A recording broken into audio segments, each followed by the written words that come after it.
एक रिलीजन ये कहता है, जहां बचपन से बच्चे को सिखाया जा रहा है कि जब पूरी दुनिया में हमारी जनसंख्या 50% हो जाएगी तब द डे ऑफ जजमेंट आएगा।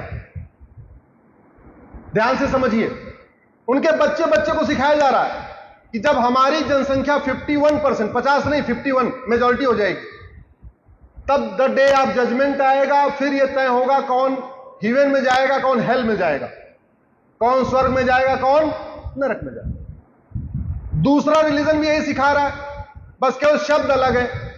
वो कह रहा है कि जब पूरी दुनिया में जिसको हम फॉलो करते हैं, जिसकी हम इबादत करते हैं, ऐसे लोग 51% हो जाएंगे तब कयामत की रात आएगी। तो एक आदमी दिन की बात करता है, दूसरी आदमी रात की बात करता है। एक कहता है द डे ऑफ जजमेंट, दूसरा कहता है नाइट ऑफ कयामत, कयामत की रात। जब 51% हो जाएंगे पूरी धरती में तब कयामत की रात आएगी, तब यह तय होगा कौन जन्नत में जाएगा, कौन जहन्नुम में जाएगा। और फिर बहुत बढ़िया ऑफर दे दिया कि जन्नत में जाएंगे, दूध की नदी मिलेगी, फूलों का बिस्तर मिलेगा। और आप सबको पता होगा, उसमें ज्यादा एक्सप्लेन करने की जरूरत नहीं, देखा होगा आपने गूगल में। केसर की शराब मिलेगी और उस पर एक नया ऑफर दे दिया, 72 हूर मिलेगी। हमने क्या सिखाया बच्चों को? अष्टांग योग को पालन करो, इंद्रियों पे नियंत्रण करो, बुरा मत देखो, बुरा मत सोचो, बुरा मत करो, आंख पे नियंत्रण करो, कान पे नियंत्रण करो, अपनी वाणी पे नियंत्रण करो, सत्य अहिंसा का पालन करो,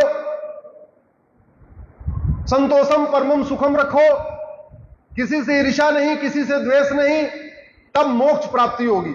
यही सिखाया ना। बोले मोक्ष में क्या मिलेगा? बोले कुछ नहीं मिलेगा, इधर कोई ऑफर है ही नहीं है। मोक्ष में क्या मिलेगा? मतलब इतनी मेहनत करना है, अष्टांग योग का पालन करना है, वाणी पे नियंत्रण करना है, सतोगुड़ी खाना है, सतोगुड़ी रहना है, अच्छा सोचना, अच्छा बोलना, सब कुछ करना। उसके बाद क्या होगा जी? कुछ नहीं मिलना। उधर बहुत बढ़िया ऑफर, सब कुछ करो, सब कुछ करो, सब कुछ करो, लेकिन जन्नत में तुम ही जाओगे। और जन्नत में अच्छा खासा एक पैकेज, पूरा ऑफर। यह पूरी दुनिया में अशांति का कारण यही है। ना आज तक किसी ने जन्नत देखी है, ना आज तक किसी ने हेवन देखा, लेकिन पूरी दुनिया में टकराहट का यही कारण है और धर्मांतरण का यही कारण है। और धर्मांतरण कैसे कैसे हो रहा है? पैसे का लालच देके, धोखा देके, ये करके, हॉस्पिटल में लालच देके, ये सारा कुछ हो रहा था।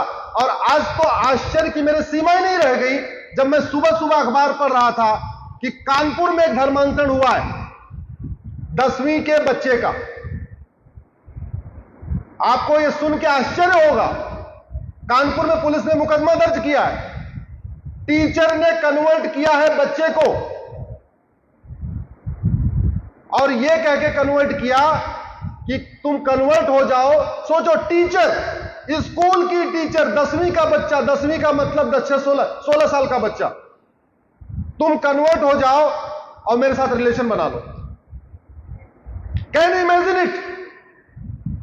यह भारत में हो रहा है।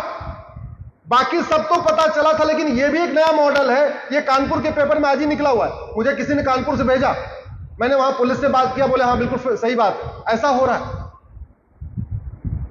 धर्मांतरण राष्ट्र की सुरक्षा के लिए खतरा है कि नहीं? जरा जोर से बोलिए, पीछे से आवाज नहीं आ रही। धर्मांतरण राष्ट्र की सुरक्षा के लिए खतरा है कि नहीं? तो धर्मांतरण कराने वाले मिशनरियों और जिहादियों पे नेशनल सिक्योरिटी एक्ट लगना चाहिए कि नहीं? धर्मांतरण देश की एकता अखंडता के लिए खतरा है कि नहीं? तो उनके खिलाफ यूएपीए लगना चाहिए कि नहीं? धर्मांतरण एक वेजिंग वॉर है, एक भारत के खिलाफ अप्रत्यक्ष युद्ध है कि नहीं? तो फिर section 121 Indian penal code waging war लगना चाहिए कि नहीं? धर्मांतरण एक देशद्रोह है कि नहीं? तो धर्मांतरण कराने वाले मिशनरी और जिहादियों पर देशद्रोह की धारा लगना चाहिए कि नहीं? धर्मांतरण एक संगठित अपराध है कि नहीं? तो जब संगठित अपराध है तो आपके गुजरात में गुजकोका बना हुआ है, गुजकोका लगना चाहिए कि नहीं?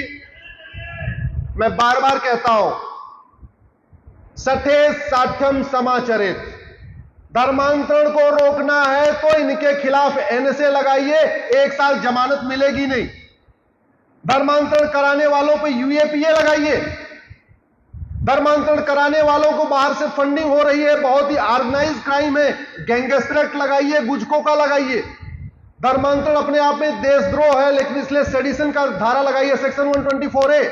धर्मांतरण अपने आप में एक अप्रत्यक्ष युद्ध है। मैं युद्ध क्यों कह रहा हूं? 500 साल यहां मुगलों ने राज किया। वो केवल लूटने के लिए आए थे क्या? केवल राज करने आए थे क्या? नहीं, वो कन्वर्ट करने आए थे। अल्टीमेटली मुगल यहां क्या करने आए थे? जोर से बोलिए जरा। कन्वर्ट करने आए थे, और वो सफल भी हो गए। 15वीं शताब्दी में भारत में एक भी कोई मुस्लिम नहीं था, एक नहीं, सिंगल नहीं कोई था। कासिम वसीम आए थे लेकिन चले गए थे, तब तक कन्वर्जन उतना नहीं हुआ था, थोड़े मोड़े थे। 15वीं शताब्दी के बाद जो बाबर ने शुरू किया खेल, तलवार के दम पे कन्वर्ट कराना, आज की डेट में भारत, पाकिस्तान, बांग्लादेश में 60 करोड़ मुस्लिम हैं। ये 60 करोड़ मुस्लिम किसकी देन है? इसका मतलब अगर उनका लक्ष्य केवल सोना लूटना होता तो सोना लूट के चले जाते, सोमनाथ मंदिर को नहीं तोड़ते। अगर उनका लक्ष्य केवल यहां राज करना होता तो राज करते रहते।